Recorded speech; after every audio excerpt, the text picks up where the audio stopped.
Hi, it's DrBiology here, and this is a video on the human defense systems, and it's part of the topic of infection and response for both AQA GCSE biology and combined science, including higher tier and foundation tier. So the human body has many ways to defend itself against pathogens, and these include two things. And we're going to look at the non-specific defense system first, and then we're going to go on to talk about white blood cells, and then talk about what we call the immune system.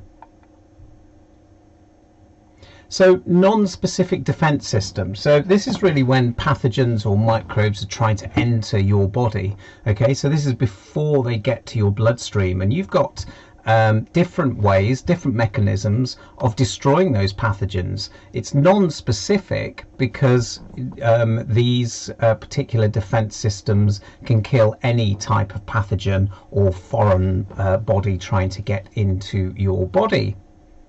So firstly, the skin. So the skin is a complete barrier against pathogens. So for example, if you were to cut yourself, then pathogens can enter through those cuts.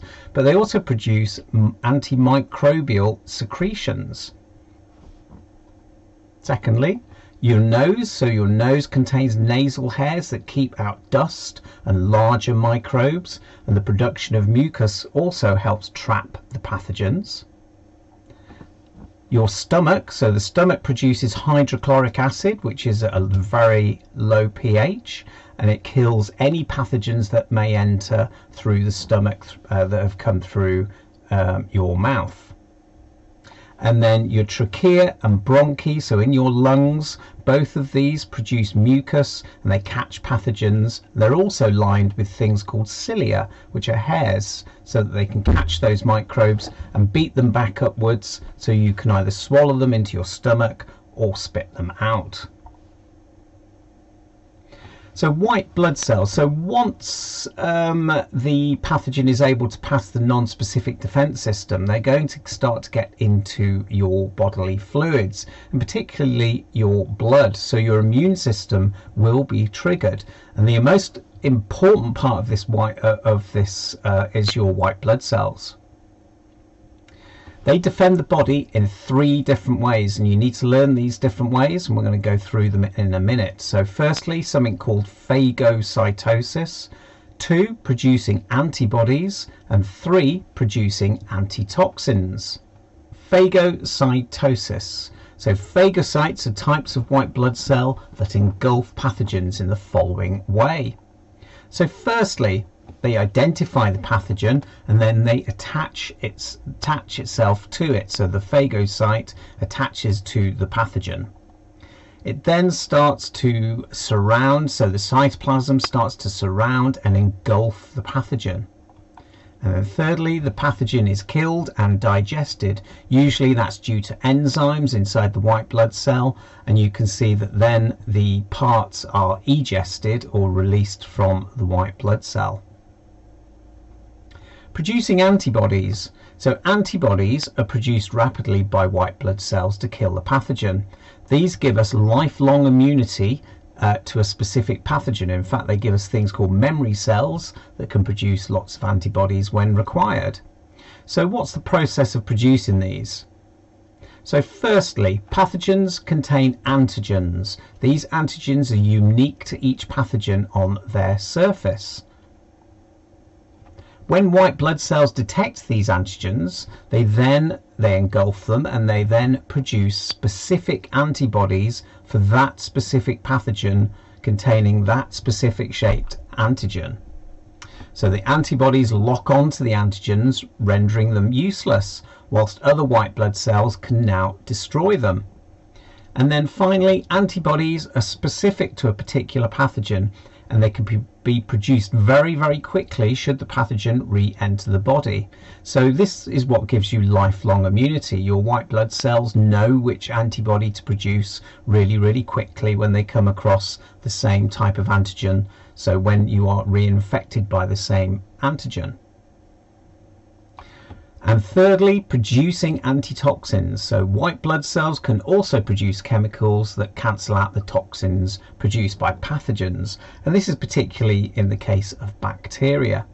So bacteria, they do produce toxins that are harmful to the human body, and they actually produce large amounts of symptoms that make you feel ill. White blood cells detect the toxins, and they can produce specific antitoxins that actually then neutralize the effect of those toxins and reduce the symptoms of illness, and allows the white blood cells to destroy the bacteria, or for medicines to destroy the bacteria.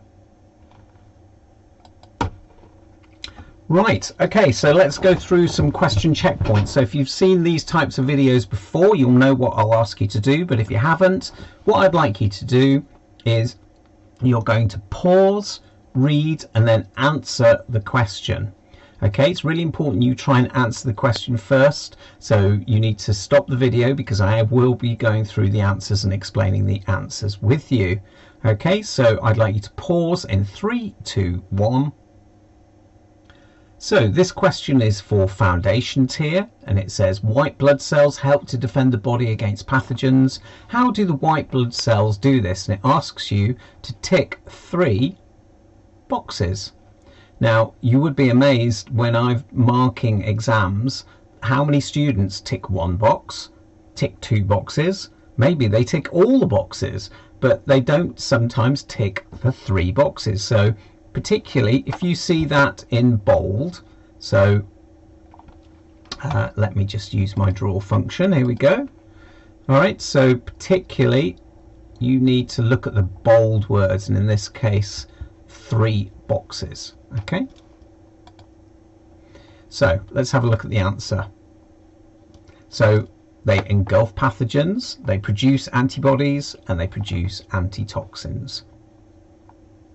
This next question is higher tier, although you might come across something similar in foundation tier. So again, I'd like you to pause, read, and answer in 3, 2, 1. So this question asks you, it says this about antibodies. This is one way white blood cells protect us against pathogens. Give 2 other ways that white blood cells protect us against pathogens. Well, they're going to produce antitoxins, or they could engulf, ingest, or digest them, or you could just use the word phagocytosis. Now it's really important to state here though, notice that they won't accept you putting an answer like they eat, consume, or absorb. You've got to say they engulf, or they ingest, or digest. Or if you just want to make your life easy, just learn the word phagocytosis. This is a bit more involved. This is a 4-mark question, okay? So again, I'd like you to pause it, read it, and answer it in 3, 2, 1. So question 3, the body's immune system protects us from diseases. Describe the different ways in which white blood cells protect us from infectious disease. Well, describe means you just need to use your knowledge. So you need to use your knowledge of how that occurs. And your answer needs to include the fact that they produce antitoxins again, engulf, ingest, or digest. You could say phagocytosis. In this case, you could say producing antibodies. And any one from the following for the 4th mark. Antibodies destroy or kill pathogens. Antitoxins counteract, or they neutralize or destroy toxins. And if there are, there's a rapid reproduction of antibodies upon reinfection. And again, notice they won't accept words like eat, consume, or absorb. Okay, so that brings us to the end of this video. I hope you found it useful. Please do subscribe. Make sure you press the bell alert reminder, please, for new videos, and there's many more new videos coming out shortly. I'll see you soon.